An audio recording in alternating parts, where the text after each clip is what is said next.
পর্ব ১ unlucky lucky. এক আকাশ স্বপ্ন নিয়ে কলকাতায় এসেছে লাকি, ওরফে লুব্ধক সিংহ রায়। তবু তার চাহনির মধ্যে এমন কিছু আছে যা দেখে লোকে বলে, গায়ের ছেলে বলে তো মনে হয় না, তুমি কি কলকাতারই? যদিও দেখতে যথেষ্ট স্মার্ট আর আকর্ষণীয়, কিন্তু ছেলেটার পকেটে বিরাট টান। খরচের যোগান দিতে সে কাজ করে একটা ওষুধের দোকানে। লাকির সমবয়সীরা যখন কলকাতার নাইট ক্লাবে পার্টির সঙ্গে কোমর দোলায়, সে তখন একটা বদ্ধ মেডিকেল স্টোরে আর কলেজের গণ্ডিতেই আবদ্ধ রয়েছে। তার জীবনে অবসর বলতে প্রেমিকা দৃষ্টিকে নিয়ে প্রিন্সেপ ঘাটে ঘুরতে যাওয়া। বড্ড শখ। শহরের বুক ফুঁড়ে হাই স্পিডে বাইক ছোটাবে সে। পিছনে বসে থাকা দৃষ্টি তখন জাপটে ধরবে তাকে। মাঝে মাঝেই মনে মনে লাকি বলতে থাকে, একদিন আমারও সময় আসবে যখন মা ফ্লাইওভারে দৃষ্টিকে পিছনে বসিয়ে জোরে বাইক চালাবো, সারা শহর তখন আমাকে দেখে জ্বলবে।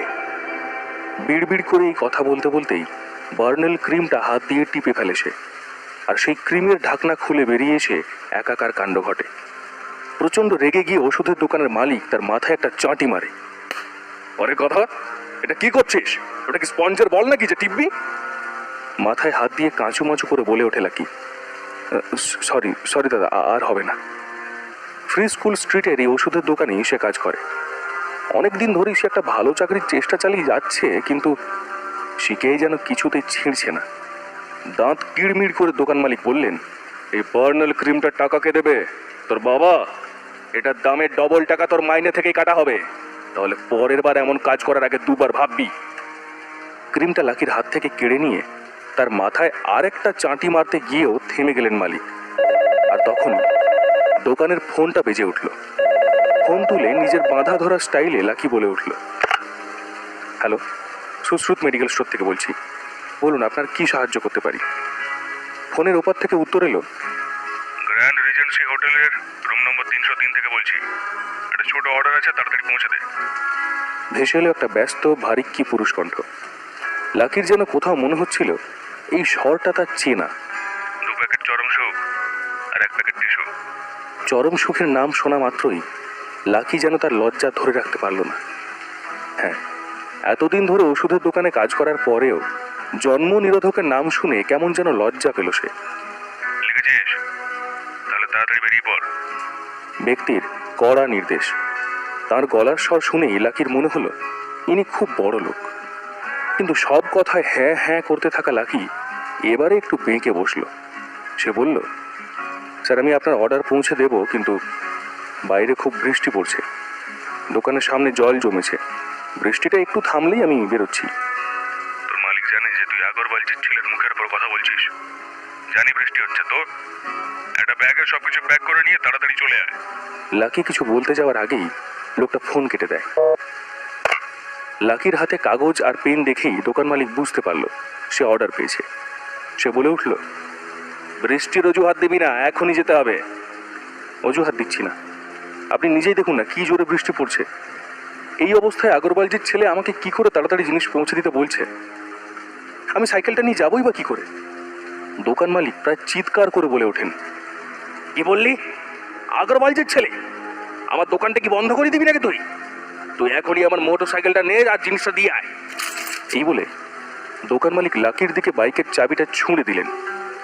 এতদিন পর বাইক চালাতে পারবে এই ভেবে লাকির এত ভালো লাগলো, কিন্তু বৃষ্টিতে যদি বাইক মাঝপথে খারাপ হয়ে যায় তাহলেও তো জুটবে বকুনি। এতদিন ধরে কাজ করেও সে একটা বাইক কিনতে পারেনি। মাইনে এতটাই কম যে ঘর ভাড়া, ইলেকট্রিক বিল, দুবেলা খাবার খরচ আর দৃষ্টিকে নিয়ে ঘুরতে যাওয়ার খরচার যোগান দিতেই সব শেষ হয়ে যায়। তবে বাইক স্টার্ট দিলেই তার দৃষ্টির কথা মনে পড়ে। লাকি, 2 মাসের মধ্যে বাইক না কিনলে আমি কিন্তু ব্রেকআপ করে দেবো। যখনই দৃষ্টির মুখ থেকে এই কথা শুনে মুচকি হাসে লাকি। আসলে দৃষ্টিরও লাকিকে জড়িয়ে ধরে বাইকে ঘোরার খুব শখ। আর লাকির এই ছন্ন ছাড়া জীবনে দৃষ্টি ছাড়া আর কেউই ছিল না।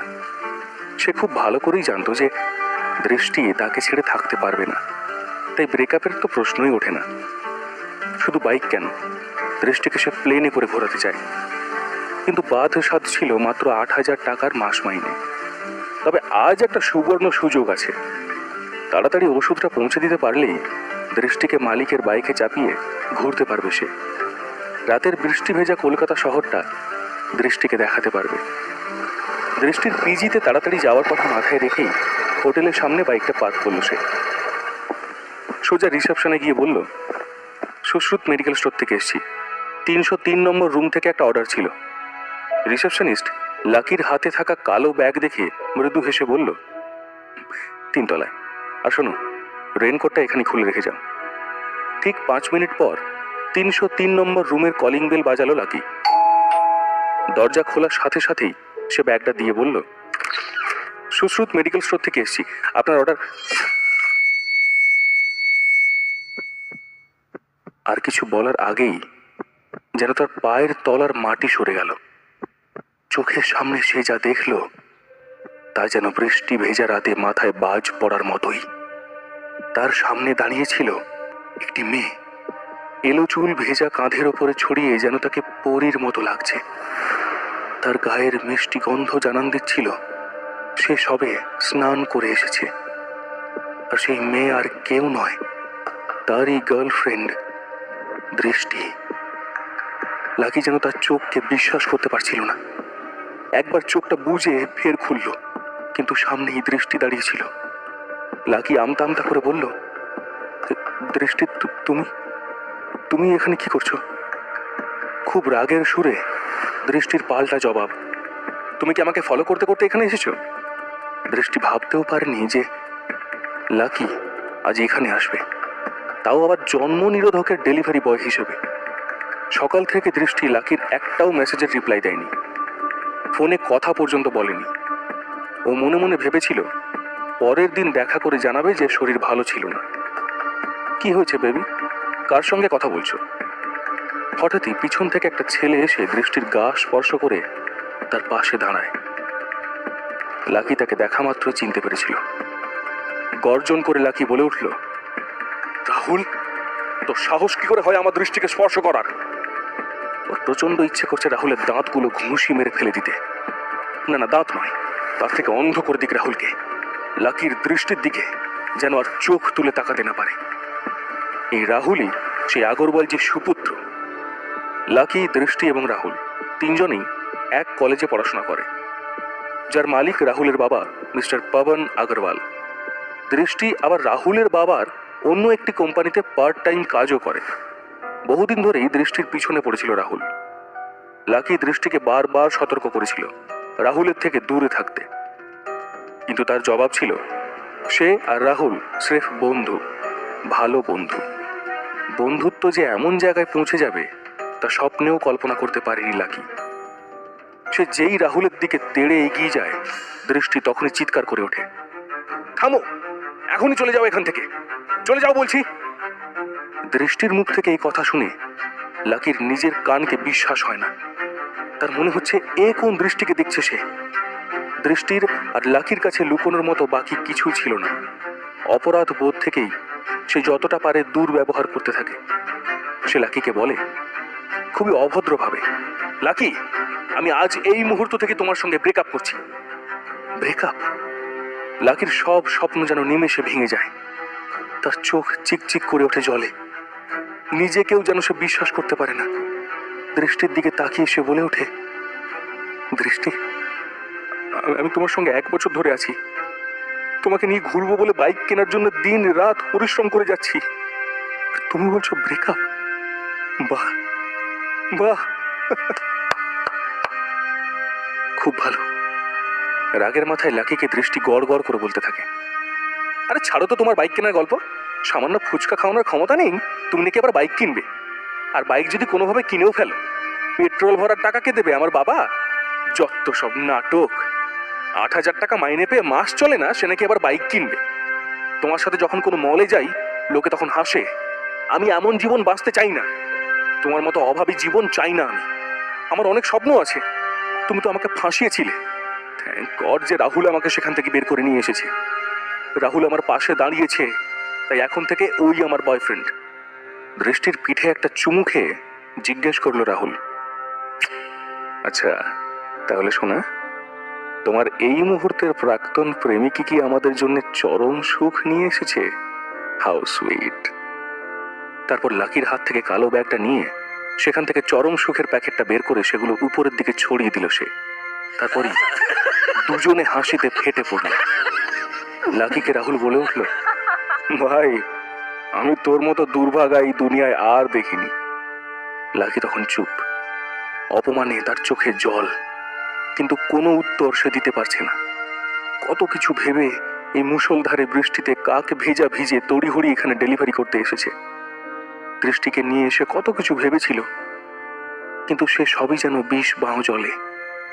রাগ আর দুঃখে দৃষ্টির দিকে সে একবার তাকালো, দুই হাত মুঠো করে সেখান থেকে চলে গেল।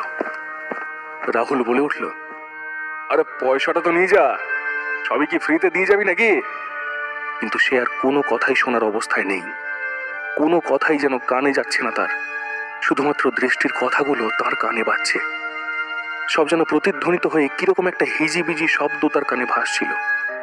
দৃষ্টি যে তার সঙ্গে এমন বিশ্বাসঘাতকতা করবে তা স্বপ্নেও ভাবতে পারেনি লাকি। যাকে নিয়ে এত স্বপ্ন সে দেখল, এত কিছু করার চেষ্টা করলো, প্রতিদানে এই দিন দেখতে হবে তা বিশ্বাস হচ্ছিল না তার। সে এতটাই হতাশ হয়ে পড়েছিল যে অঝরে কাঁদতে শুরু করে দেয়। লিফট ছেড়ে সিঁড়ি দিয়ে নিচে নামে সে। সিঁড়ির ধাপ যত এগোতে থাকে ততই কাঁদতে থাকে লাকি। জীবনে সে প্রথমবার প্রেমে পড়েছিল, কিন্তু টাকার অভাবে যে শুধু প্রেম নয়, পুরো জীবনটাই নষ্ট হয়ে গিয়েছে। বারবার সেই কথাই মনে হচ্ছে তার। হোটেল থেকে বেরিয়ে আসতেই লাকি দেখল বাইরেটা ঘুটঘুটে অন্ধকার।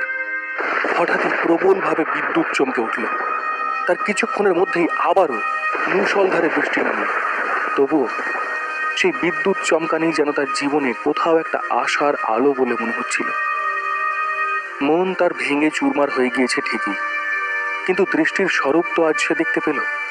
যাকে নিয়ে ঘর বাঁধার স্বপ্ন দেখছিল, সে ঘরে এলে যে তা ধ্বংস হয়ে যেত। ভাগ্যিস আগে ভাগেই সেই স্বপ্নের শেষ হলো। এটা ভেবে কোথাও যেন লাকি খানিক খুশি হচ্ছিল। এই দুঃখ যে ভবিষ্যতে তাকে সুখ দেবে তা অনুভব করতে পারছিল সে। তবু দুঃখ তো ছিলই। নুন আনতে পান্তা ফোরানোর যে দুঃখ, তার থেকে বেশি আর কি বা হতে পারে? এই ছেঁড়া প্যান্ট পরে ঘুরে বেড়ানো, একবেলা খাবার জুটলে আর একবেলা জল খেয়ে পেট ভরানোর দুঃখ। ভালো চাকরির জন্য দৌড়ে দৌড়ে জুতোটা পর্যন্ত ছিঁড়ে গিয়েছে, কিন্তু কেউ তাকে কাজ দেয়নি। ভাঙা হৃদয়কে সান্ত্বনা দিতে গিয়ে সে ভাবল, দৃষ্টির জন্য তো আর টাকা খরচ করতে হবে না, তাতে তো অবস্থার কিছুটা উন্নতি হবে, কিন্তু তাতে তো আর ধনী হওয়া যায় না। আকাশের দিকে তাকিয়ে সে জোরে চিৎকার করে উঠল, হে ভগবান, এত দুঃখ কেন দিচ্ছ আমাকে? আর কত দুঃখ দেবে? তার আওয়াজ শুনে আশেপাশে দাঁড়িয়ে থাকা মানুষজন একটু থতমত খেয়ে গেল। লাকির চোখের জল যেন বৃষ্টির জলের সঙ্গে মিশে গেল। ঠিক তখনই তার ফোনে টিং করে একটা মেসেজ ঢুকলো। মেসেজটা দেখা মাত্রই লাকির কান্না, দুঃখ সব মুহূর্তের মধ্যে উধাও হয়ে গেল। হাসতে হাসতে সে তখন বৃষ্টির মধ্যেই নাচতে শুরু করে দিল। কি এমন হলো তার সঙ্গে? এই কান্না, এই হাসি, দৃষ্টির কোনো মেসেজ? সে কি ক্ষমা চেয়ে লাকির কাছেই ফিরে আসছে? আসলে মেসেজে লেখা ছিল, উত্তরাধিকার সূত্রে সিংহরায় পরিবারের অধিগ্রহণ করা সব জমি ও সম্পত্তির মালিক এখন থেকে লুব্ধক সিংহ রায়। এখন বয়স অনুযায়ী তিনি এই সমস্ত সম্পত্তির মালিক হতে পারবেন। এ আবার কেমন মেসেজ? কে এই লাকি? কি তার আসল পরিচয়? উত্তরাধিকার সূত্রেই বা সে কে? হঠাৎ করেই কি তার জীবনের পাশা উল্টে গেল? ৮,০০০ টাকার মাস মাইনে থেকে হঠাৎই কোটি টাকার মালিক। জানার জন্য শুনতে থাকুন পকেট এফএম।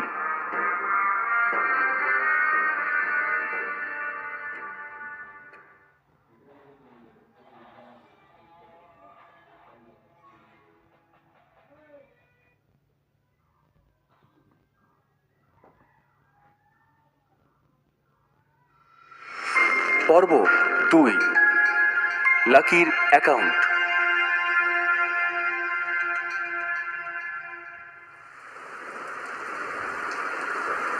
মেসেজটা পড়ার পর লাকির মুখ অঝোর বৃষ্টিধারাতেও যেন সূর্যের